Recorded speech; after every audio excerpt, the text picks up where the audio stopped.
Your Excellencies, ladies and gentlemen, and to everyone online today, a warm hello from the London studio of the third and final day here at World Energy Week Live.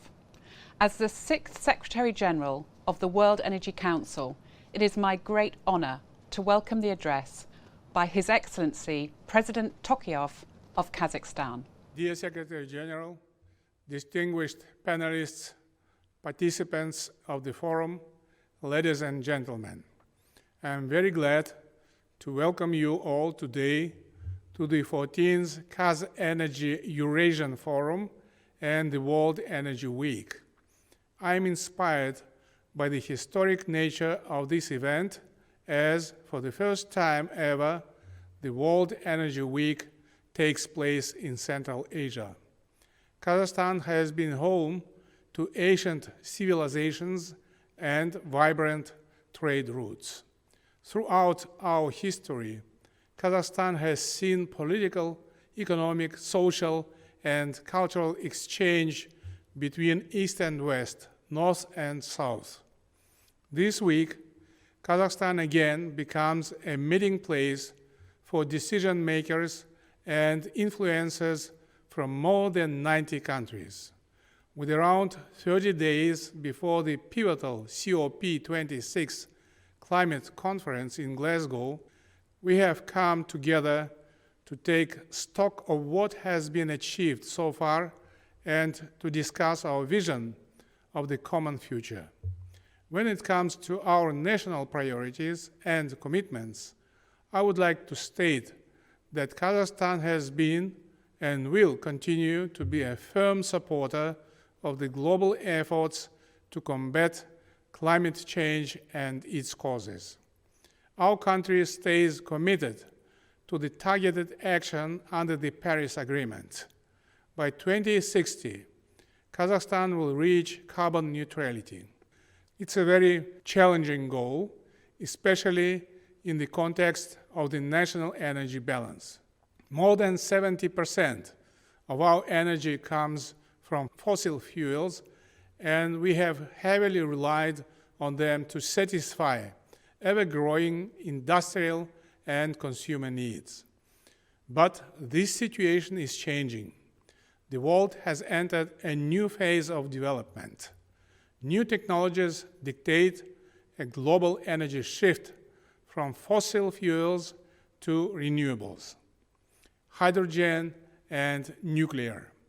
I mandated the government to reach a 15% share of renewables in energy generation by 2030. So far, around 2,000 megawatts of the renewables have been commissioned, and Kazakhstan is well underway to reaching this goal. But to reach carbon neutrality, committing to the renewables is not enough on its own. In line with my policies, the government is developing a set of national projects which will advance critical sectoral breakthroughs in energy generation, economical energy consumption, digitalization, and sustainable economic growth. I believe these developments are a paramount priority as they will become a new normal for doing business and everyday lives of billions of people. I view today's forum as a unique dialogue platform. It offers an excellent opportunity to have the leading experts share their vision on current trends and forecasts with a common agenda to help the world achieve its global aim, stopping the climate change. I wish success to all the participants of this important event. Thank you, President Tokayev. I extend my sincere thanks to our co-hosts, the Government of Kazakhstan, for its support as we work to shape a global energy leadership agenda. I'm also delighted to help convey the good wishes of the chair of our Saudi member committee, Prince Abdulaziz bin Salman. Excellencies, ladies and gentlemen, I'm grateful for the invitation to participate in this global plenary session of the World Energy Week and pleased to be involved in this important dialogue. I thank His Excellency Kassym-Jomart Tokayev, President of Kazakhstan, for his kind remark to opening this important occasion. Allow me to take this opportunity to congratulate the government and people of Kazakhstan on the 30th anniversary of their independence marked this year.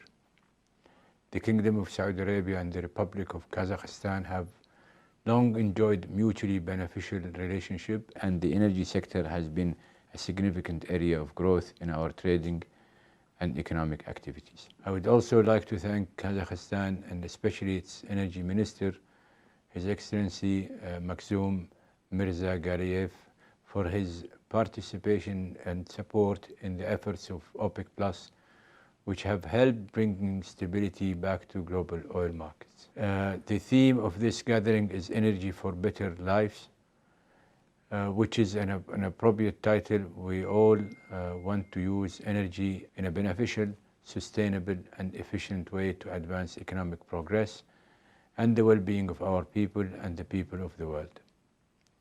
Saudi Arabia is a global leader in the energy sector, recognizes that energy and economic development go hand in hand. Our great natural resources have been the source of improving living standards and economic progress for our citizens.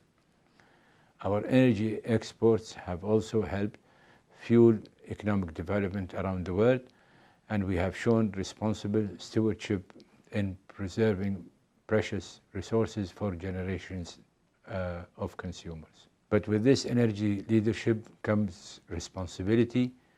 As the world is increasingly aware, greenhouse gas emissions contribute to climate change, which, if left unchecked, threaten to impact our planet. This is why Saudi Arabia and Kazakhstan joined the international community in signing the Paris Agreement on climate change. The Kingdom has become a world leader in developing a framework to combat climate change. We believe that the framework of the circular carbon economy is the best way to face the challenge, allowing individual countries to tread their own path towards solving the problem. The CCE, with its emphasis on the 4R, reduce, recycle, reuse, remove, is an integrated and holistic framework to mitigate the effect of greenhouse gases at the atmosphere, and has received international recognition, including an endorsement by the G20 group of leaders. The Kingdom has also invested heavily in renewable energy resources like wind and solar, and has committed to satisfy half of its domestic requirement from renewable sources by 2030. Significantly, we have also led the way in developing, producing and distributing hydrogen as a cleaner fuel resource. We see green hydrogen, blue ammonia as essential ingredients of the future energy mix. Excellencies, ladies and gentlemen, I know that the government and people of Kazakhstan share our concern on these crucial challenges. The collaboration and dialogue at the World Energy Week will facilitate effort to tackle these vital issues. I wish you a successful and productive meeting, and thank you. Thank you, Your Royal Highness. In addition to our co-hosts, I would also like to thank Kazakh Energy Association, the Kazakhstan Member Committee of the World Energy Council, for their hard work and dedication in helping to organise this week's outstanding event, and also in building a more sustainable and regionally connected energy society across Central Asia. It's clear that the year ahead is full of big birthdays. I extend hearty congratulations to all the peoples of Kazakhstan on your 30th anniversary of independence. And I extend the same to all the peoples of the Kingdom of Saudi Arabia on your forthcoming 90th anniversary. And with great expectations, I look forward to marking the start of the 100th anniversary of the World Energy Council at the 25th World Energy Congress in St. Petersburg in Russia in October 2022. I am realistically hopeful that there will be much to celebrate a year after the forthcoming COP26 meeting in Glasgow this November. Now, my job in welcoming you all to this final day of World Energy Week Live is to remind us all that humanising energy is key to achieving net zero ambitions and to avoiding a global winner-takes-all race to zero. The relationship between people and planet and energy is changing and changes the relationships which bind our societies together. It is vital in this decade of delivery to involve more people and diverse communities in building forward together and progressing global energy transition along multiple pathways. As His Excellency President Tokayev noted, energy developments connect people, cultures and ideas across the world, and Kazakhstan connects east and west, north and south. Nowadays, energy access and trade have become lightning rods for hopes and fears, especially in these emotional times of global health crisis and climate change emergency. Humanising energy is the best way to avoid the urgency of racing to zero from triggering new threats to global peace. Humanising energy is the best way to avoid COP-in, the proliferation of net zero targets by countries, companies and communities being followed by COP-out by the silent majority. When our community first formed in the early 1920s, the transitions to coal and oil were essential to save whales and forests, and in ushering a new era of energy for peace.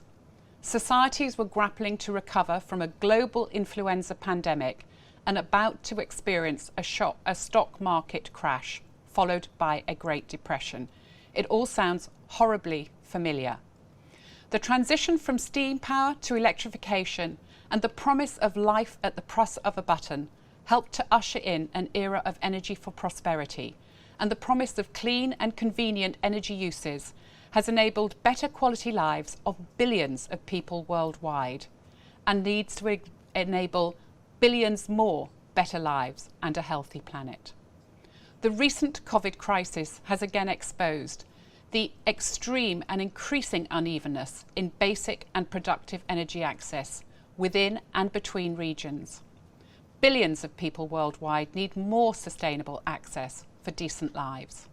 It's not just a matter of basic electricity for lighting, but energy for heating and cooling, mobility and livelihoods.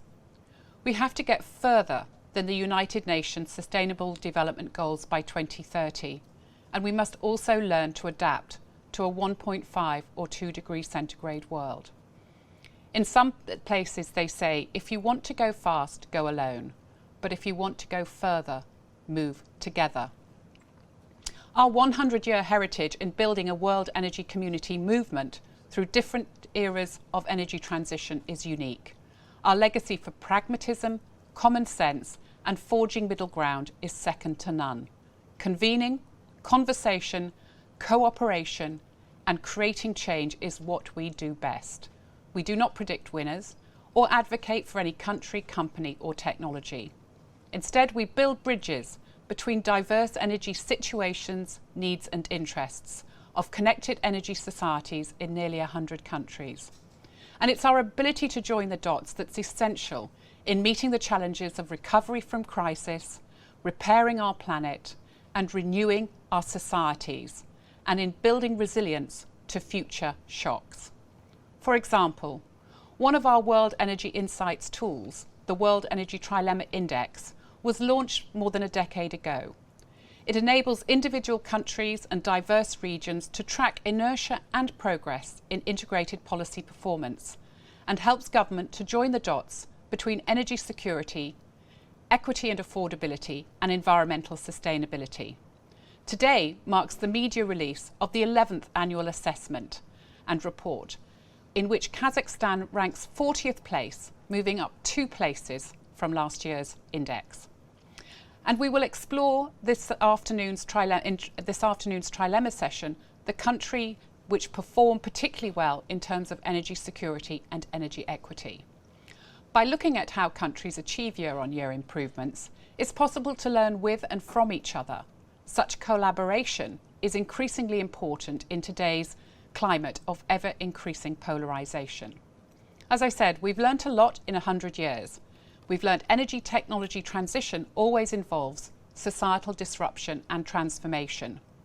And the next big thing in energy is not a technology moonshot. It's hundreds of thousands of smaller steps involving people at all levels of connected and diverse energy societies. After all, only 11 men have made it to the moon in the last 50 years, and more recently, only the supremely wealthy have made it to outer space. The world needs solutions for the many, the bottom third and the middle classes, not just the fortunate few. Now, there may be no silver or green technology bullet, but there is an opportunity to engage with the increasing diversity in energy as a source of future making, learning and innovation. This is best achieved by involving more people and communities at all levels of society and aiming for a direction of more sustainable energy, climate neutrality and social justice. We are all trying to accelerate policy innovation, and to achieve this we need to transform the human-centric leadership capabilities, skills and behaviours which are an integral part of modern energy systems. I'm often asked to predict the future. What does a successful global energy transition look like? I'm old enough to have experienced the transition from coal to gas in Europe, and it was neither easy nor inclusive. I hope I am humble and wise enough to learn from past failures and avoid the threat of stranded regions and communities. Success is not a commitment to timelines and targets. Unless people are and feel involved and feel that they can participate, they will simply cop out of the discussion and decision process. So it's time to stop shouting from mountaintop summits and involve more people at all levels of society in designing and growing new energy solutions in the diverse valleys of connected energy societies. It's precisely for this reason that initiatives such as Kazakhstan's Council of Public Trust are so important. It's our World Energy Community call to humanising energy actions in progressing successful global energy transition along multiple pathways and in ways that address the challenges of societal transformation. To achieve this, we are committed as a worldwide, open to all energy community and charity to a step change in energy literacy, to involving people at all levels of society in thousands of community-enabled energy transition initiatives, and to actively working to leave no one behind by addressing the risk of stranded regions and communities, supporting workforce transitioning, and enabling more circular and generative models of human and economic development. This is one of the reasons why the theme of the St. Petersburg World Energy Congress next year, in October 2022, is Energy for Humanity. It takes place a year after UN Energy and COP26, and 100 years after we first started up.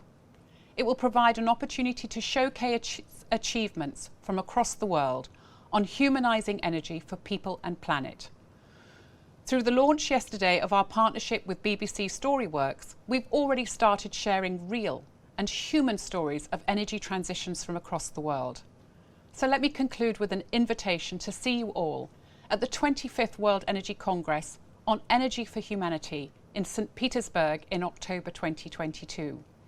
We will share what's been achieved after COP26. Join us to share your stories and achievements and help us to build global momentum by humanising energy for people and planet. Thank you.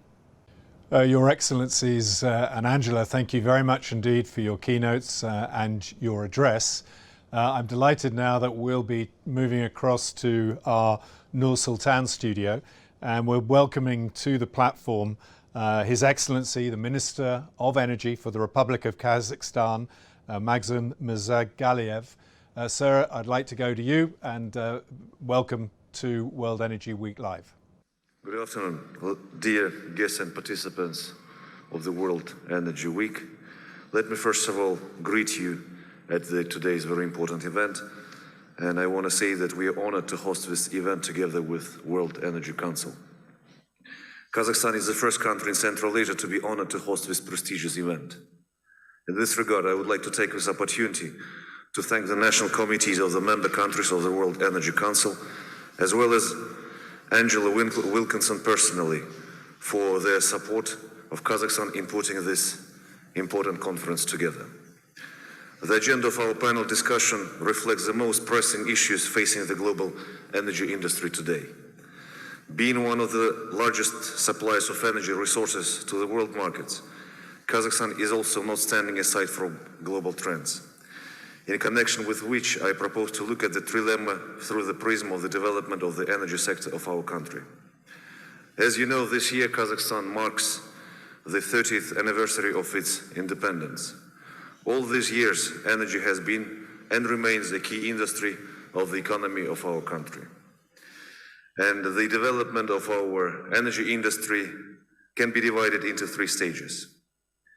When we just got our independence in 1991, we faced lack of technologies, lack of machinery and equipment, lack of investments, lack of access to international markets through export pipelines, lack of its own pipeline system, as well as modern management and experience for negotiating for foreign partners significantly limited Kazakhstan's opportunities on the path to successful development. Generation of heat and electricity was carried out on coal and fuel oil. And of course, there was required the expansion and renovation of engineering networks throughout the country. Oil production 30 years ago amounted to slightly more than 26 million tons, and the volume of oil exports was about 12 million tons. We had only one export pipeline, Atrau-Samara oil pipeline, going to Russia. And the energy industry of that time was in extreme need of large investment, technologies, and the competence of international oil companies to develop complex fields, to build infrastructure, to develop the domestic industry, to develop the national personnel, create jobs, and many other challenges. And in 30 years, we had achieved very significant goals in a very short period of time. Since 1991, since we got our independence, oil production in Kazakhstan has increased by 3.5 times, from 26 million tons in 91 to more than 90 million tons in 2019. The volume of oil exports increased approximately 6 times, from, as I said, 12 million tons to more than 70 million tons in 2020, while significantly expanding the geography of crude oil supplies to more than 3 dozen countries.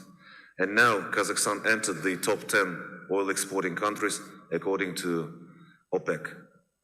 Almost all major oil companies in the world from all continents have been operating in Kazakhstan since then, recognizing the investment climate in the country as one of the most favorable in the entire post-Soviet area.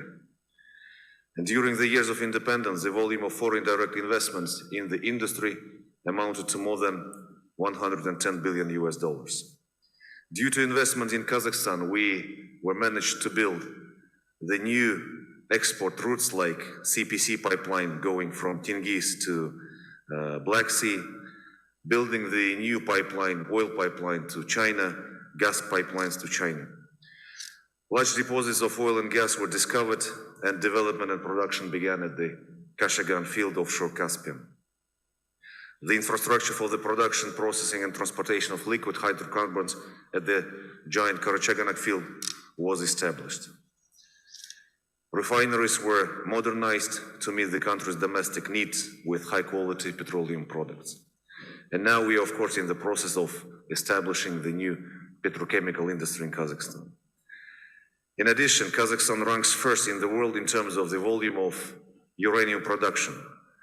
During the years of Kazakhstan's independence, the volume of uranium production has grown more than 24 times, from less than 800 tons to more than 20,000 tons last year. And now we are coming into a very interesting time called transition time. And we, of course, committed to global industry trends. Energy transition, carbon neutrality, and the achievement of climate goals are, of course, becoming the main goals for our country. And to do this, we have to do the structural reforms. In this regard, in the next 10 years, we plan to increase gas generation and power generating facilities, as well as increase the capacity of renewable energy sources. By the end of 2020, if we look at our energy balance, we see that 70% of our energy comes from coal, 3% comes from renewables. And now the target for us is to reach not less than 15% of renewables at the energy generation by 2030, and by 2050 this figure will reach 50%. Over the next 4 years, we plan to put into operation the new renewable energy projects with a capacity of over 2 gigawatts for a total amount of $2.5 billion of purely private investments. Of course, the promising area for us is the development of hydrogen energy, and we're currently conducting the research in these areas. Kazakhstan also is actively working on the development of concept of low carbon development until 2050, which provides measures for deep decarbonization. And of course, we will be following the initiative of our president, setting the goal of reaching carbon neutrality by 2060, which is a very ambitious, difficult, but achievable goal for our country. In this regard, I would like to say that Kazakhstan will continue to remain a stable energy suppliers, both to the domestic and international markets. Thank you very much. Your Excellency, thank you for your remarks, and it was excellent to get a context to the enormous progress that has been made in Kazakhstan over the last 30 years, but importantly, in your closing remarks, also reflecting on the future and your commitments to that future as far as energy transition is concerned. Thank you for that. I'd now like to introduce our next speaker, Mr. Almassadam Satkaliyev, who is the Chief Executive Officer of Samruk-Kazyna. Sir, if you can start your remarks, that would be great. Thank you. Thank you, sir. Dear ladies and gentlemen, participants of the forum, we are pleased to greet you all here at the World Energy Week and the 14th KAZENERGY Eurasian Forum. I would like to begin by expressing my gratitude to the World Energy Council and KAZENERGY for inviting us to this remarkable event to address important issues in the energy sector. It is a privilege for me to have led the establishment and served as the first chairman of the Kazakh member committee of the World Energy Council. I am glad to observe WEC shifting from a more conservative approach to an active position about the green agenda. Kazakhstan member committee was actually among the first ones to recognize the importance of the energy transition. Today, the international community has recognized the importance of the climate agenda, which has led a paradigm shift in thinking with governments and companies, including the global oil majors, updating their strategies to reach carbon neutrality and apply green energy solutions. Back in 2014, within the premises of Astana Economic Forum, we seized the opportunity to convene the World Energy Leaders Summit for the first time in the CIS region, together with the WEC. Today, 7 years later, we are delighted to once more host such a significant event organized together with World Energy Council. The forum dedicated to energy for better lives corresponds to our national goals, such as ensuring energy security, affordability, as well as the global agenda for decarbonization and resource conservation. The choice of Kazakhstan as event venue is emblematic, as coal-fired generation represents around 70% in the country's energy mix today. One of the world's cheapest prices for coal, gas, and electricity have led to the economy being 12th most energy intensive globally. Despite having abundant energy reserves and a huge renewable potential, we might face issues with energy supply in short term. Therefore, the transition to the low-carbon development requires structural shifts in the economy and introduction of inclusive economy principles. In this regard, for countries with transition economy, which accounts for only 10% of emissions into the atmosphere, it is important to obtain support from developed countries, especially in terms of financing, competences, and technologies, coupled with the vital role of international development institutions. When forming low-carbon strategies, the main actions should be associated with finding a reasonable balance between human civilization development pace and ensuring ecological balance. The lack of energy sources, unfortunately, cannot be fully covered by the generation of renewable energy.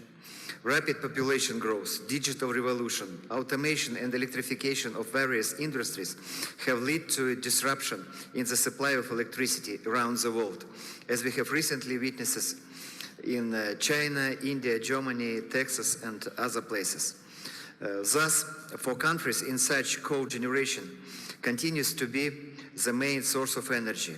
The rapid transition to renewable energy sources can lead to systematic problems of energy security, leading to social instability and economic losses. It is crucial to obtain an unbiased assessment of the effectiveness of the energy policy from international industry experts. The Trilemma index developed by WEW underlines the three pillars of energy security, availability, and environmental sustainability, and is recognized as a great tool for identifying the best work practices and needs for adjustments. Kazakhstan advancement to the 42nd place in the Trilemma Index is a valuable result of the joint systematic efforts of government entities, companies of the fuel and energy sector, the academic community and industry associations to improve the stability and reliability of the energy system in Kazakhstan. Further enhancement of Trilemma components would require significant investments, in particular in development of alternative energy sources and the smart grids. Global investments in infrastructure, according to the World Bank, will amount to 90 trillion by 2030. Therefore, the transition to low-carbon development could only be achieved with governmental support, including for ensure favorable legislation and investment attractiveness. For many years, almost all well-known oil and gas giants, as well as uranium companies from USA, China, Europe, and Russia, have been working in Kazakhstan, recognizing the investment climate in the country as one of the most favorable in CIS. Attraction of investments into the energy sector and renewables development is based on the principles of stability, predictability, transparency of the legislative and legal system, protection of investors' rights, equal conditions for foreign and local investments, compliance with contractual obligations, and stimulation of investments in priority sector of economy. Implementing market mechanisms such as fair pricing for electricity and gas will stimulate energy conservation and the development of renewable energy sources. In addition, digitalization would allow monitoring and analyzing the environmental impact, conducting scenario analysis and modeling risk, securing a holistic approach to accounting for environmental footprint, as well as validation and integration into international regulations. This would also enhance the company's attractiveness for IPO and privatization. Taking into account the role of Samruk-Kazyna and the economy of the country, as well as importance of influence on the environmental and society, the fund undertakes to ensure that its activities comply with the principles of Trilemma and sustainable development. As such, we set a strategic goal to reducing carbon footprint by 10% in the next 10 years. Along with it, energy security and stability remains a key priority to ensure social welfare and sustainable economic development. To draw the conclusion, I hope that this event was fruitful and truly believe that new ideas and initiatives touched upon will become the ground for further prosperity and successful energy transition. Thank you. Mr. Satkaliyev, thank you very much indeed for what was, an excellent overview of, one, the ambition in terms of moving forward with the energy system, but also highlighting some of the conditions of change that need to be in place to ensure that success. In your remarks, you mentioned the Trilemma, and on that point, we'll be leaving the Nur Sultan studio now. We're going to take a break for about 20 minutes or so, and we'll be back at 11:30. And Dr. Angela Wilkinson will be moderating the next session, which, as she mentioned in her previous comments, is the launch of the World Energy Trilemma 2021 edition. The title of our session is Balancing Dimensions, Navigating Change Across Energy Geographies. That is a global plenary that we'll be conducting at 11:30. So we have a break now. It's a networking time for you, so please use the Hop-In platform in that way. As always, a reminder to use social media. Hashtag World Energy Week, hashtag Humanizing Energy are the ones that we're using. Please go out there, make your comments, and get some of the dialogue and discussion that is so important to World Energy Week going. Thank you for that. Thank you, Your Excellencies, and everyone in Nur Sultan. We'll be back at 11:30 here in London.